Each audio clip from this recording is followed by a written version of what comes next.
ZEE5 ಇರುವಾಗ ನೀವು ನಿಮ್ಮ ನೆಚ್ಚಿನ ಶೋಗಳನ್ನ ಎಂದಿಗೂ ಮಿಸ್ ಮಾಡಿಕೊಳ್ಳುವುದಿಲ್ಲ. ಅದು ಸಂಪೂರ್ಣ ಉಚಿತವಾಗಿ. ಈಗಲೂ ಈ ಮಣ್ಣಿಗೆ ಬೆಳೆ ಬೆಳೆಯೋದು ಯೋಗ್ಯತೆ ಐತೆ. ಆದರೆ ಈ ಮಣ್ಣಾಗಿರೋ ಫಲವತ್ತತೆ ಎಷ್ಟು ಏನು ಅನ್ನೋದು ಒಂದು ಕಿತ ಪರೀಕ್ಷೆ ಮಾಡಿಕೊಂಡು ನೀರರಿಸಿ ಮಣ್ಣ ಮೆತ್ತಗೆ ಮಾಡಿ ಈ ಕಲ್ಲಿರೋ ಜಾಗನೆಲ್ಲನೂ ಕಲ್ಲೆಲ್ಲ ತೆಗೆದು ನೆಲನ ಮಟ್ಟಸ ಮಾಡ್ಕೋಬೇಕು. ಆಮೇಲೆ ಮಣ್ಣು ಸೌಕ್ಲಿ ಆಗ್ಲಾರ್ದಂಗೆ ದಿಬ್ಬ ಕಟ್ಟಬೇಕು. ಮಣ್ಣಲ್ಲಿ ಯಾವ ಬೆಳೆ ಬೆಳೆದ್ರೆ ಸರೋಯ್ತದೆ ಅನ್ನೋದನ್ನು ತಿಳ್ಕೊಂಡು ಬೆಳೆ ನೀಡಬೇಕು. ಅವ ಸ್ವಾಮಿಗಳೇ ಏಟೆಲ್ಲ ತಿಳ್ಕೊಬಿಟ್ಟಿದ್ದೀರಾ? ಅದು ತಿಳ್ಕೊಳ್ಳೋದಲ್ಲ ಕಣ್ಸ್ವಾಮಿ, ನಮ್ಮ ಗುರು ಹಿರಿಯರು ಮಾಡ್ಕೊಂಡು ಹೋಯ್ತಾ ಇದ್ರಲ್ಲ, ಅವ್ರು ಮಾಡುವಾಗ ನಾವು ಕೈ ಜೋಡಿಸ್ತಿದ್ದೋ. ಹಂಗಾಗ ಹೊತ್ತಿಗೆ ಹೊಸಿ ಅನುಭವದ ಮಾತು ಹೇಳೀನಿ ಆಟೆಯ. ಈ ಮಣ್ಣಿಗೂ ಮನ್ಸಿಗೂ ಸಾಕಷ್ಟು ನಂಟೈತೆ. ಹೆಂಗೆ ಬಿಡಿಸ್ಕೊಂಡ್ರು ಮತ್ತೆ ಮತ್ತೆ ನಮ್ಮನೆ ಸೇರ್ಕತೈತೆ. ಅಣ್ಣ ಸ್ವಾಮಿಗಳೇ, ಮಗು ಸ್ವಾಮಿಗಳು ನಿಮ್ ತಾವ ಆಟ ಆಡ್ಬೇಕಂತೆ.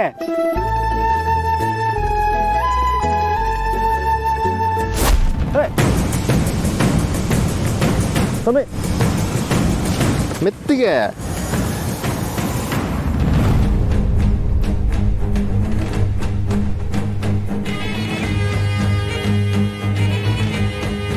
ಸ್ವಾಮಿಗಳೇ ಏನಿದು?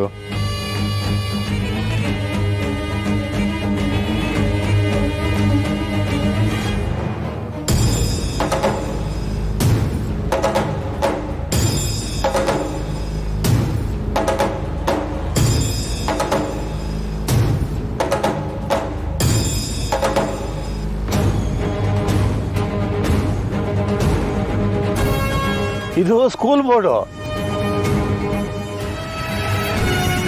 ಹಿಂದೆ ಸಂಜೆ ಹೊತ್ತು ವಯಸ್ಕರ ಶಾಲೆ ನಡೆಸ್ತಾ ಇದ್ವು. ತುಂಬ ಜನ ಬಂದು ಅಕ್ಷರ ಕಲಿತಾ ಇದ್ರು. ಹ್ಞೂ ಸ್ವಾಮಿಗಳೇ, ಒತ್ತಾರೆ ಎದ್ದು ಹೊಲ್ದಾಗ ಗ್ಯಾಮೆಗೆ ಕೊಯ್ತಿದ್ದವರು, ಕಸ ತೆಗಿಯೋಕೆ ಕೊಯ್ತಿದ್ದವರು, ಕೂಲಿ ಕೆಲಸ ಮಾಡೋಕೆ ಹೋಗೋರು, ಆ ಕಡೆ ಈ ಕಡೆ ಕೆಲಸಕ್ಕೆ ಹೋದವರೆಲ್ಲ ಇಲ್ಲಿ ಬಂದು ಸಂಜೆ ಹೊತ್ನಾಗೆ ಅಕ್ಷರ ಕಲಿತಿದ್ರು.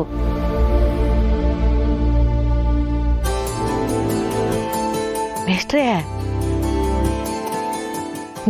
ನಾವ್ಯಾಕೆ ತಿರುಗಿ ಸಾಲ ತೆಗಿಬಾರ್ದು?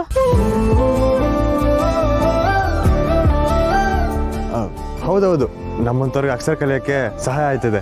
ನಾವು ಸಂಜೆ ಶಾಲೆ ತೆಗಿಬೇಕು ಅಂದರೆ ಸರ್ಕಾರದ ಕೆಲವು ನಿಯಮಗಳನ್ನ ನಾವು ಪಾಲಿಸ್ಬೇಕಾಗತ್ತೆ. ಅವ್ರು ಹೇಳು ಅಷ್ಟು ಜನ ಇದ್ರೆ ಮಾತ್ರ ನಮಗೆ ಪರವಾನಗಿ ಕೊಡ್ತಾರೆ. ಸ್ವಾಮಿಗಳೇ, ನಮ್ಮ ಊರಿನಾಗೆ ನನ್ನಂಗೆ ಅಕ್ಷರ ಕಲಿದಿರೋರು ಸಾನ ಜನ ಅವ್ರೆ. ಅವ್ರನ್ನೆಲ್ಲ ಕರ್ಕೊಂಬರೋ ಜವಾಬ್ದಾರಿ ನಂದು. ಅದಕ್ಕೇನು ವ್ಯವಸ್ಥೆ ಬೇಕೋ ಮಾಡ್ಕೊಳ್ಳಿ. ನೀವು ಶಾಲೆ ತೆರೆಯೋದ್ರಿಂದ ನಮಗೆಲ್ಲ ಮರು ಉಟ್ಕೊಟ್ಟಂಗೆ ಆಯ್ತದೆ. ಎಂಥ ಒಳ್ಳೆ ಮಾತುಗಳಾಡಿದ್ರಿ ಸ್ವಾಮಿಗಳೇ.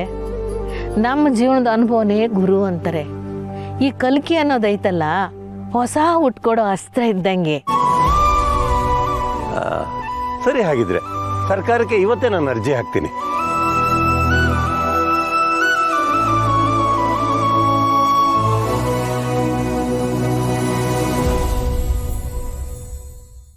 ZEE5 ಆಪ್ ಡೌನ್ಲೋಡ್ ಮಾಡಿ ಎಲ್ಲಾ ಸಂಚಿಕೆಗಳನ್ನು ಸಂಪೂರ್ಣ ಉಚಿತವಾಗಿ ನೋಡಿ.